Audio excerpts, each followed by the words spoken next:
Hello, and welcome back to the podcast. I'm Noel, and I am so glad you could join us for what I think is going to be one of our most practical episodes yet. And I'm Jessica. It's truly a pleasure to be back with all of you, especially because we're diving into a topic that many of our listeners have told us is a real source of anxiety: making phone calls in English. You know, it's such a common part of daily life, but it feels completely different from a face-to-face chat. When you're on the phone, you lose all of those helpful visual cues: no body language, no hand gestures, no pointing at things. It's just you, your voice, and the voice on the other end of the line. Exactly. And that can be tough. The connection might be a bit shaky, the person on the other end might have an accent you're not used to, or they might just be speaking a little too quickly. It's a skill that requires a different kind of confidence. So, today, we're going to break it all down for you, step by step. We'll go through different types of phone calls, from a relaxed chat with a friend, to more formal situations like booking an appointment. We'll give you the exact phrases and expressions you'll need, along with some practical tips for handling those awkward moments that are bound to come up. And we're going to make this super interactive. We'll be your conversation partners, and we encourage you to practice right along with us. So, are you ready? Let's get started. Part 1: The casual call, chatting with a friend. Let's begin with the most relaxed kind of call, talking to a friend. This is a fantastic way to build your confidence because the pressure is off. If you happen to make a mistake, it's really no big deal. The first thing you need, of course, is a good way to start the conversation. If you're the one calling, the most common phrase is something simple and direct like, "Hi, it's Noel," or "Hey Jessica, it's me." You can add a little warm-up question to ease into the conversation, such as, "Hey, it's Noel. What are you up to?" or "Hey, it's Jessica. How's your day going?" Now, if you're the one answering, you can simply say, "Hello," or "Hi, Noel." But what if you don't recognize the number? A great phrase to use is, "Hello, who's calling, please?" A slightly more informal way to ask is, "Hello, who is this?" That's a little more common if you have a feeling it might be someone you know. Let's practice that. I'll be the one calling you, Noel.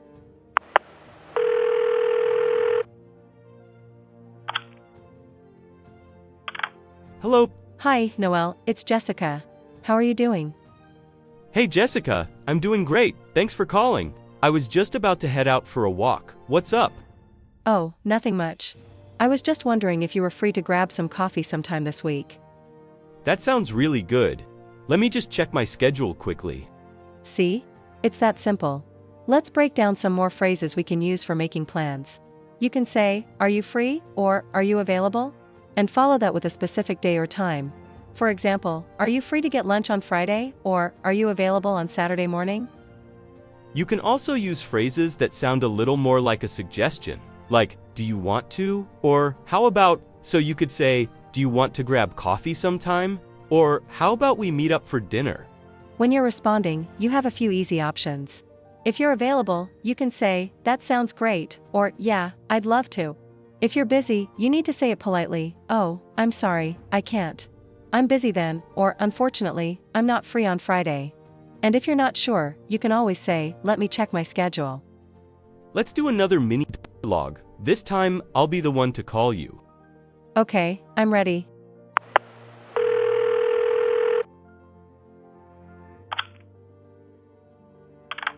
Hey Jessica, it's me, Noel.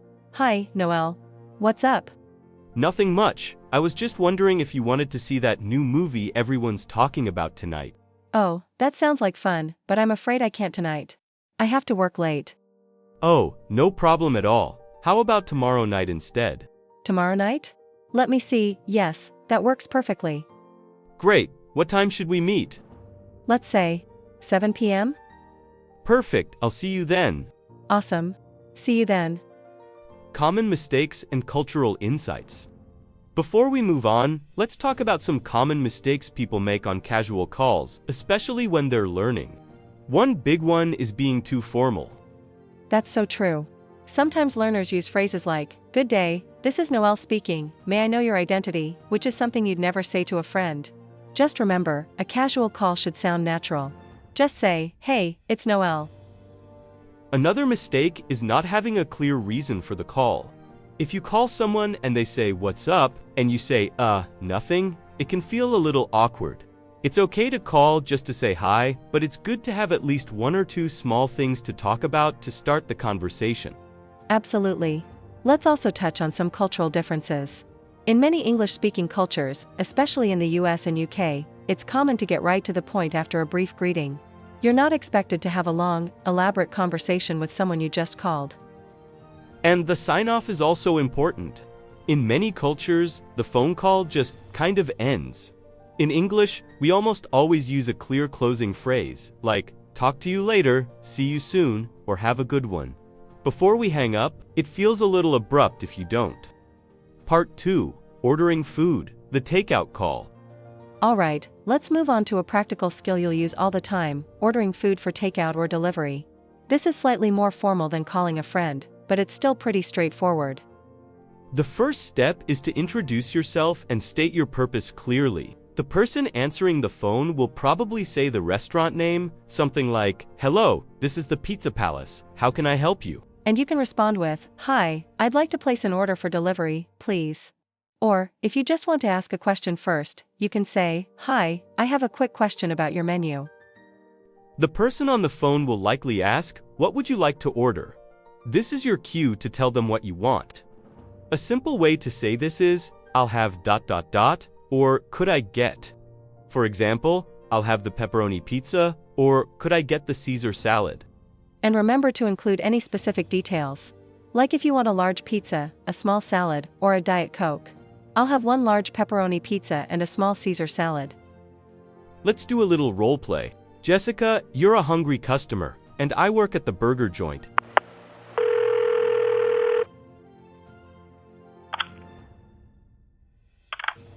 Thank you for calling the burger joint. How can I help you? Hello, I'd like to place an order for delivery.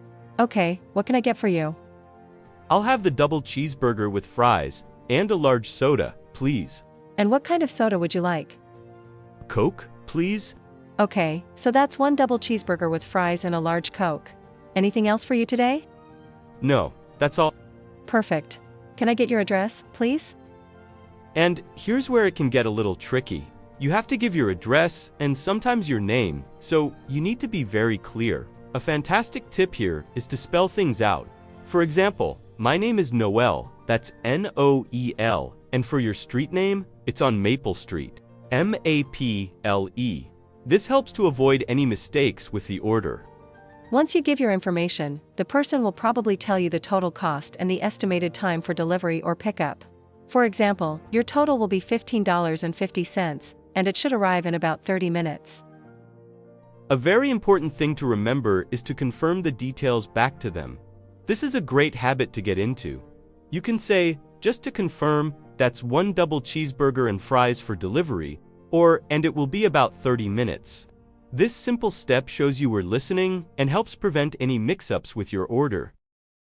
When ordering food, it's also helpful to have a pen and paper handy. Write down the items you want or any special requests.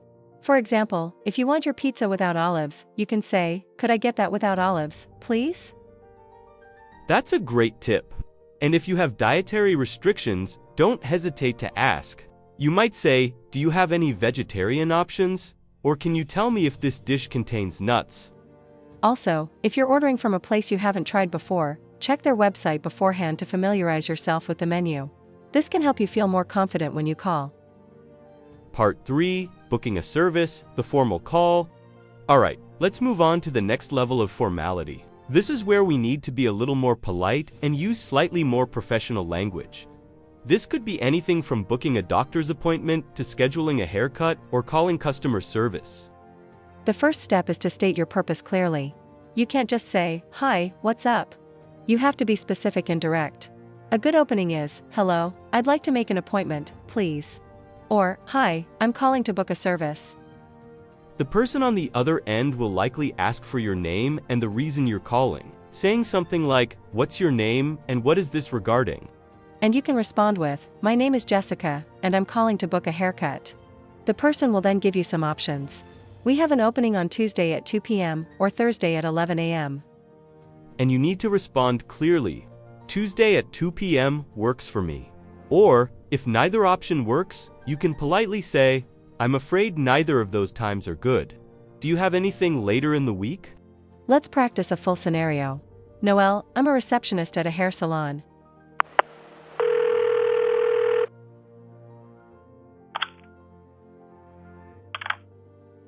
Good morning, this is the downtown salon. How can I help you?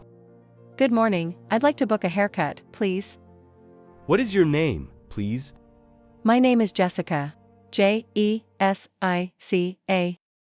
Thank you, Jessica. When would you like to come in? Do you have any availability this afternoon? Let me just check the schedule. Unfortunately, we're fully booked this afternoon. We do have an opening tomorrow morning at 10:30 a.m. Would that time work for you? Tomorrow at 10:30? Yes, that would be absolutely great. Wonderful. We'll see you then. Perfect. Thank you so much for your help. In more formal calls, sometimes you might encounter difficulties. What if the person you're trying to reach is unavailable? That's a good point. You can say, "I'm sorry, but could you tell me when they might be back?" Or, "Is there someone else I could speak to about this?" And if you need to cancel or reschedule an appointment, it's best to give plenty of notice. You might say, "I'm sorry, but I need to cancel my appointment for tomorrow. Can we reschedule?" Absolutely. Being professional and polite in these situations can leave a good impression, which is important for building relationships. We've received some great questions from our listeners, so let's take a moment to answer a few of them. Our first question is from Maria, who asks, "What do I do if the person on the phone is speaking too fast?" That's a very common problem, Maria.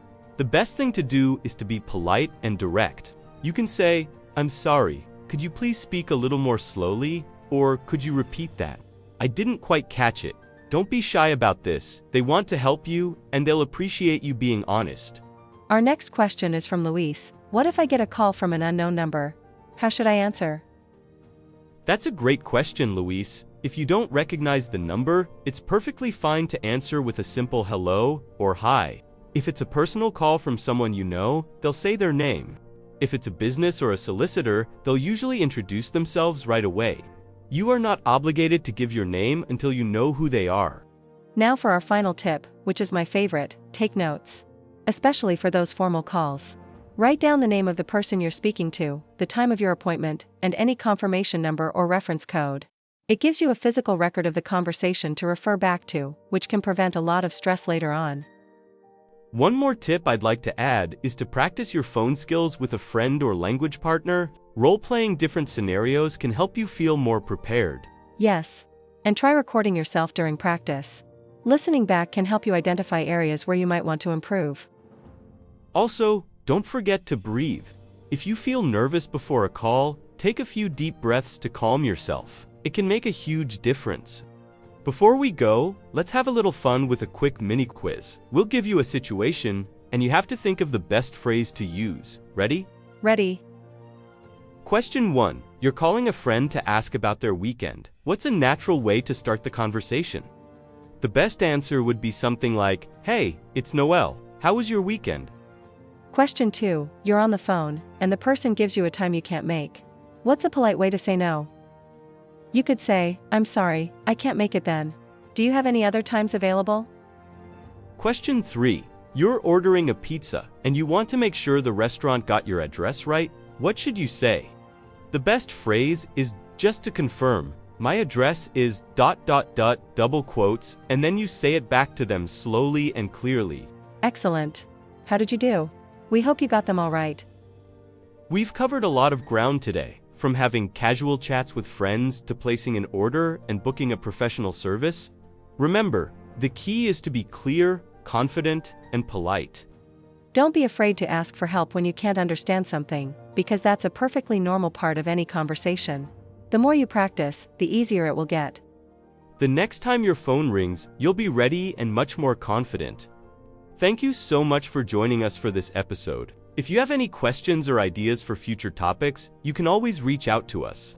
We'll be back soon with more practical English for your everyday life. Until next time, take care. Bye everyone.